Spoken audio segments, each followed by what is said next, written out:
ప్రభునందు ప్రియమైన దేవుని బిడ్డారా, ప్రభువైన యేసు నామమున మీకు శుభములు. జీవముగల దేవుని కృపావర్షం మీపై సమృద్ధిగా కురియునుగాక. ఈ దినం అనగా జూన్ నెల 24వ తారీఖు 2026 బుధవారం హోలీ ట్రింటీ చర్చ్ మినిస్ట్రీస్ వారు అందించు అనుదేనామన్న. ఈ దిన మన ధ్యానాంశము మన కష్టాలు మనకు ఆశీర్వాదాలే.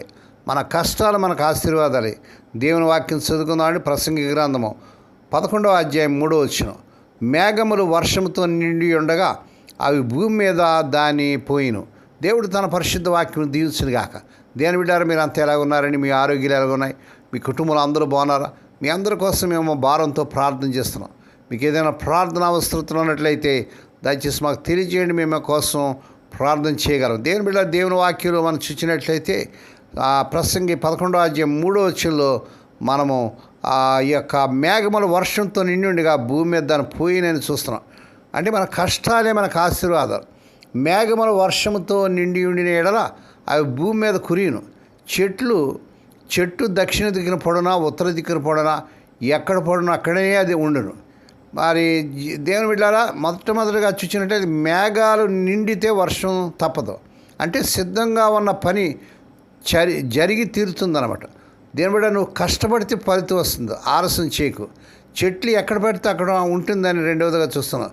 చెట్లు నరికాక దాన్ని తిప్పలేం. అలాగే మన జీవితంలో తీసుకునే నిర్ణయాలు, చేసే పనులు శాశ్వత ముద్ర వేస్తాయి. చనిపోయాక మార్చుకునే అవకాశం లేదు. కాబట్టి ఇప్పుడే సరిగా జీవించడానికి మనం ప్రయత్నం చేయాలి. జ్ఞాని అయిన సొలొమోను చెప్పేది ఏంటంటే, ఆలోచించి సమయం వృధా చేయకు, నీకు చేతనైన పని చేస్తూ ఉండు అంటాడు. ఈ ప్రసంగి 11వ అధ్యాయం 4వ వచనం కొనసాగిస్తాడు. గాలిని చూచేవాడు విత్తడు, మేఘమును చూచేవాడు కోయడు. మొత్తం మనం చూసినట్టయితే భవిష్యత్తు గురించి భయపడి కూర్చోక దేవుని బిడ్డ, నీకు తెలిసింది నీ చేతిలో ఉన్నది ఇప్పుడే చేయి. ఎందుకంటే అవకాశం పోతే మళ్ళీ రాదనేటువంటి విషయాన్ని మనం ఈ భాగం ద్వారా చూస్తున్నాం. అలా అయితే మేఘాల ఆకాశాన్ని చీకటి చేస్తున్నాయని మనం ఎందుకు భయపడాలి? కొద్దిసేపు అవి సూర్యకిరణాలు అడ్డుకోగలవు అనేది నిజమే, కానీ ఆ మేఘాలు సూర్యుని ఆపలేవే. మేఘాలతో కప్పబడిన సూర్యుడు కొద్దిసేపట్లో మళ్ళీ ప్రకాశిస్తాడు. ఈలోగా ఆ కారు మబ్బులు వర్షాన్ని కుమ్మరిస్తాయి. అవి ఎంత నల్లగా ఉంటే అంత వర్షాన్ని కుమ్మరిస్తాయని మనకు తెలుసు. అసలు ఆ కారు మబ్బులు లేకపోతే మనకు వర్షాలు ఎలా కురుస్తాయి? మన కష్టాలు ఇప్పటి వరకు మనకు ఆశీర్వాదాలు తెచ్చిపెట్టాయి. ఇక ముందు కూడా వాటి వల్ల మనకు ఆశీర్వాదాలు దొరుకుతాయి. దేవుని బిడ్డ, ఏ కష్టంలో, ఏ సమస్యలు, ఏ బాధలు ఉన్నాయో దేవుని బిడ్డ, ఈ కష్టాలు మీకు కలకాలం ఉండవు. ఈ కష్టాలు దేవుడు మీకు ఆశీర్వాదకరంగా మారుస్తాడు. కష్టాలైన నల్లని రథాలే దగదగా మెరిసే తెల్లని కృపలను మోసుకొస్తాయి. దేవుని స్తోత్రం. త్వరలోని కారు బొంబులు ఖాళీ అయిపోతాయి. ఆ కురిసిన వర్షంలో తడిచిన ప్రతి లేత మొక్క ఎంతగా సంతోషిస్తుందో కదా. దేవుడు వేదన వర్షంలో మనల్ని తడిపేయవచ్చు, కానీ తన ఉగ్రతలో ముంచేయడు. వేదనతో తడిపిన తర్వాత తన కృపాని వెచ్చదనంతో మనల్ని మళ్ళీ ఉత్తేజపరుస్తాడు. దేవుని ప్రేమలేఖలు చాలాసార్లు నల్లని కవర్లో వస్తాయి. అవి పంపిన సరుకులు, బళ్ళు, చికాకు పెట్టే శబ్దాలు చేసిన ఆ బెడ నిండా మనకు ప్రయోజనం కలిగించే వస్తువులు ఎన్నో పంపబడ్డాయి. ఆయన చేతిలో ఉన్న బెత్తానికి మధుర సువాసన ఇచ్చే పువ్వులు వస్తాయి. మనం పోషించే పళ్ళు కాస్తాయి. కారు మబ్బులను చూసి మనం కంగారు పడవద్దు దేవుని బిడ్డారా.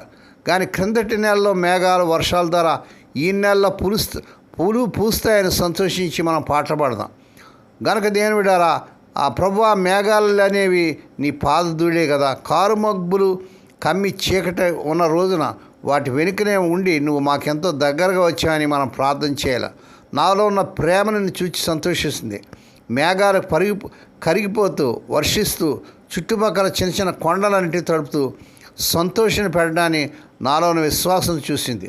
కనుక దేవుని బిడ్డారా, దేవుని వాక్యంలో మనం చూసిన రీతిగా ఈ మేఘాలనే నల్లని మేఘాలు మనకు వర్షాన్ని ఎలాగిస్తాయో మన యొక్క జీవితంలో కూడా కష్టాలు మనకు ఆశీర్వాదంగా తెచ్చిపెడతాయి. కష్టాలు దేవుని స్తుతించు, దేవుని మహింపరచు. ఈ కష్టాలు కలకాలం ఉండవు. ఆ రీతిగా మనం ఈ కారు మగ్గులు తొలగిపోతాయి, మేఘాల ద్వారా వర్షాలు వస్తాయి, పువ్వులు పోస్తాయి. సంతోషంతో మనం పాటలు పాడి ప్రభువును స్తుతించగలం.